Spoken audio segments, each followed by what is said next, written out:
আসসালামু আলাইকুম। আজকে আমি প্রথমে চলে আসলাম আমার হাঁসের ঘরে।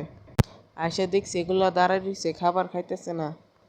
এগুলো মূলত আমি অনেক দূরের থেকে আনছি। প্রথমে এক সপ্তাহ ভুসি খাওয়াইছি, এগুলো বড় হইতেছিল না। এখন এগুলারে আমি ইচ্ছে মতো ফিড আর অল্প কিছু ভাত আর অল্প কিছু ভুসি দিছি। ফিড এসব কম খাই, কারণ ফিড অল্প খাইলে এগুলোর পেট ভইরা যায়। আর ফিড অনেক ঘন একটা খাবার, আর এগুলো তো ভুসি খেয়ে অভ্যস্ত। তাই ফিডের সাথে অল্প কিছু ভুসি দিছি আর জিঙ্ক সিরাপ দিছি, যেন এগুলা সুস্থ থাকে। জিঙ্ক সিরাপ দিলে শরীরটা বড় হবে, শরীরের গিটলিটা ছাড়বে। এগুলোর শরীরে গিটলি ধরে রয়েছে, তো তাই ফিড আর জিঙ্ক সিরাপ দিলাম। এরপরে বড় বড় পশম উঠবে, দেখতেও বড় সড়ো হবে, শরীর চকচক করবে। যাদের এই রকম সমস্যা হয়ে থাকে হাঁসের বাচ্চার, তারা এরকমভাবে খাবার দিতে পারেন।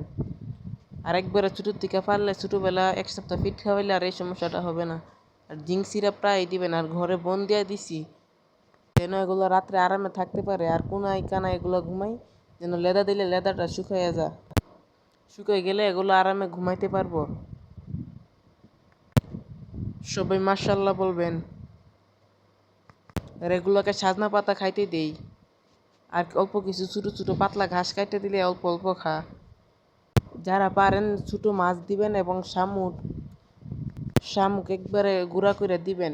শামুকের ভিতরের নরম অংশটা খাইব।